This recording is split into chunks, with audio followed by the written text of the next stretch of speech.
তোমাদের ছোট লোকের মতো আমি পার্টিতে বসে খাবার খাবো? সুমনা, মেয়ে কি বললা? কেন কানে যায় নাই?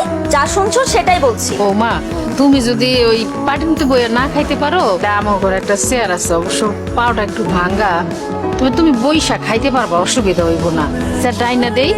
ভাঙা চেয়ারে বসে সুমনা খাবার খাবে? অসম্ভব। ছি ছি, এসব কি রান্না করছে? এর থেকে তো আমার বাসার কাজের বুয়ারা ভালো রান্না করে খায়। মাকে ভেবে অপমান না করলে হয় না? এটা কোনো রান্না হইলো? তুমি খাবারটা খাবা না ঠিক আছে, সেই জন্য তুমি আমাদের রিজিকটা নষ্ট করবা? এই একটা ছোট লোকদের সমস্যা, কিছু বললে তাদের অপমান হয়ে যায়। যত সব ফালতু না কেন। মাথাটা ঠান্ডা করো, বুঝতে পারছি তুমি এগুলি খাইতে পারবা না। তুমি কও তুমি কি খাইবা, সাইফুল হোটেল থেকে আইনে দিই।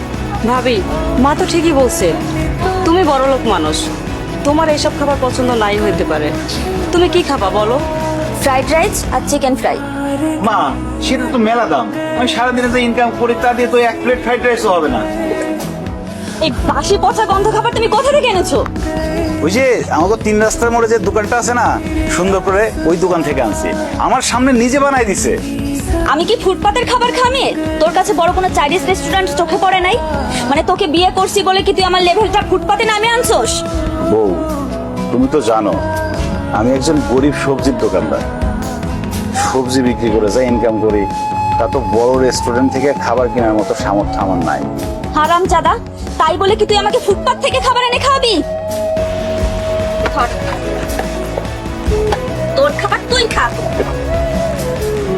তুই এরকম কষ্ট করে আর কতদিন পার করবি? তোরা তো বউ সম্মানও দেন, আর যা মনে হইতেছে বউরে দেখে মনে হয় না বউ সংসার করে। তুই মনে হয় তোর তালা দিয়ে নিতে চাই। এখানে বালিশের পরিবর্তে ইটকে? আমি রাখছি যাতে তোমার মাথা ফেটে রক্ত বের হয়। মানে তুমি আমরা খুন করতে চাও? হ্যাঁ করতে চাই, প্রয়োজন পড়লে তাই করব। আমার ডিভোর্স চাই।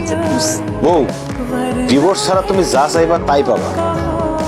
প্রয়োজনে আমি প্রতিদিন অনেক বেশি পরিশ্রম করে তোমার জন্য চাইনিজ থেকে খাবার নিয়ে আসবো, ভালো ভালো খাবার নিয়ে আসবো।